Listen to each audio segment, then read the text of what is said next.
নমস্কার সবাইকে, কি অবস্থা? সবাই কেমন আছেন? আজকে আমি আপনাদের কলমি শাকের রেসিপি দেখাবো। এই জন্য প্রথমে কড়াইটা গরম করে নিয়েছি, তারপর সরিষার তেল দিয়ে দিলাম।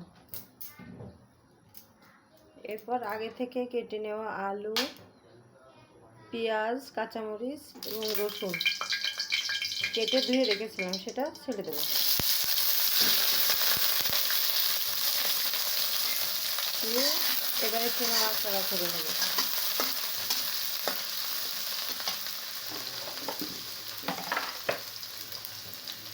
এরপর এর ভিতর হাফ চামচ হলুদের গুঁড়া দিয়ে দেব,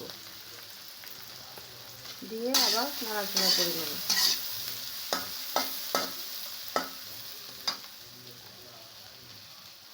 এরপর হাফ চামচ লবণ দিয়ে দেব, দিয়ে আবার নাড়াচাড়া করে নেব।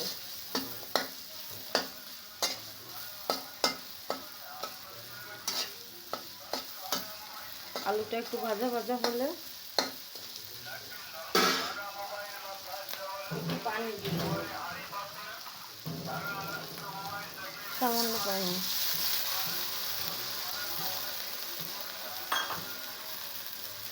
দিয়ে আবার নাড়াচাড়া করব। এরপর আগে থেকে কেটে রাখা কলমি শাক কেটে ধুয়ে রেখেছিলাম, সেটা দিয়ে দেবো।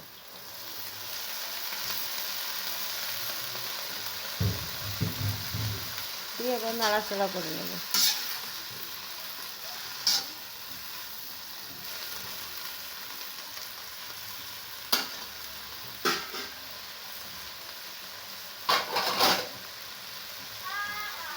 এরপর ঢাকা দিয়ে দেব।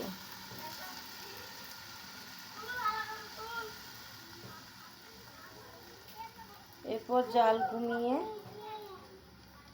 রেখে দেবো 10 মিনিটের মতো। 10 মিনিট পর আবার ফিরে আসলাম। এবার ঢাকনিটা উঠিয়ে নেব, দিয়ে ঢাকনিটা উঠিয়ে নাড়াচাড়া করে নেব।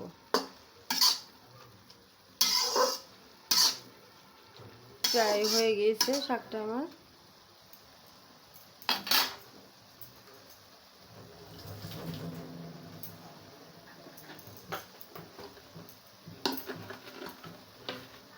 এবার স্বাদের জন্য সামান্য চিনি দিয়ে দেব।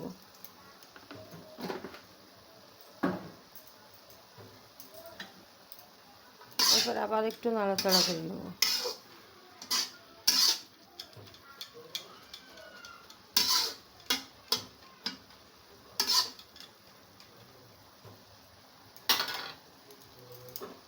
আবার 5 মিনিটের জন্য আবার ঢেকে দেব,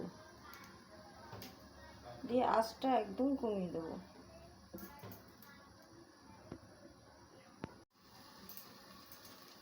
পাঁচ মিনিট পর আবার ফিরে আসলাম। এখন ঢাকনিটা উঠিয়ে নেব। এই যে আমার কলমি শাক রান্না হয়ে গেছে। এখন হাতা দিয়ে একটু নেড়ে চেড়ে মাখিয়ে নেব, শাকটাকে নরম করে নেব।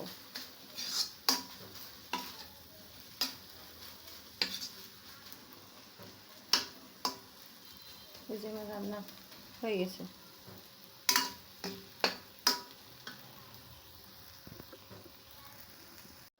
এই যে আমার রেডি হয়ে গেছে কলমি শাকের রেসিপি।